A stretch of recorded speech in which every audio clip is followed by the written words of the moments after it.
When these tropical waves come off of Africa, especially at the path that Lee is taking, it feels like it's just an endless amount of time that we've been talking about it, and we are still talking about it. We'll be talking about it up until this weekend.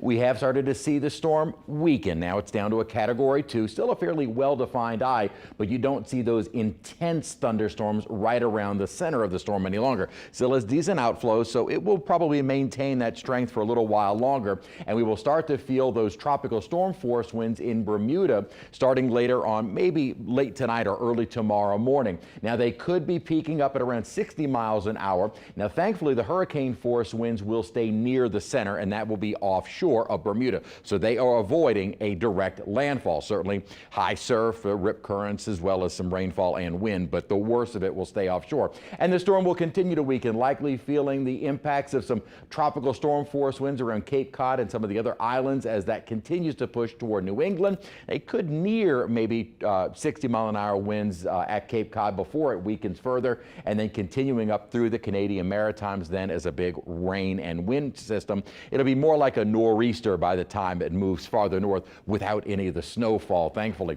As far as what's going on in the tropics, we have Lee Margot, which is going to stay out in the open Atlantic, and also one that we have been talking about the last couple of days is Invest 97. Fairly decent model guidance, keeping this on a path toward the northwest, maybe a little bit of a turn toward the west, but also maybe moving in the direction of Bermuda as well. Again, this is still the early stages. However, as we have seen this season, the models have been doing a very good job. This will likely become a name system.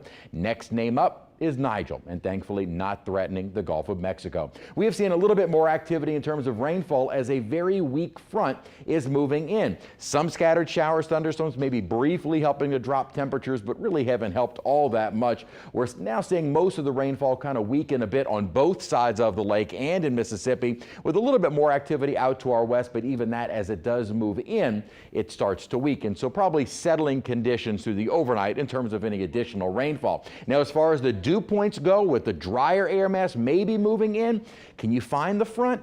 It's actually right in about here. Dew points are basically about the same, either behind or ahead of the front.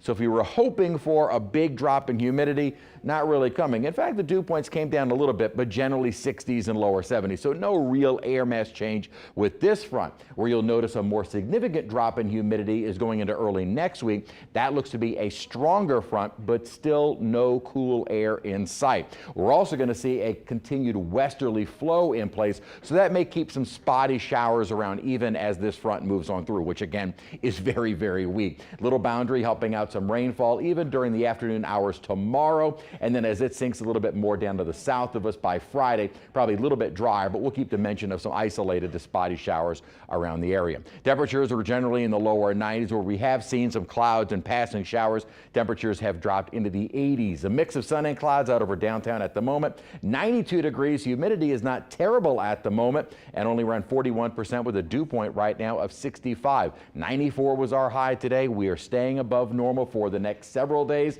We will see that stronger front help to bring in some drier air by early next week. And as far as rain chances go, not a whole lot, and we are still very much in a drought.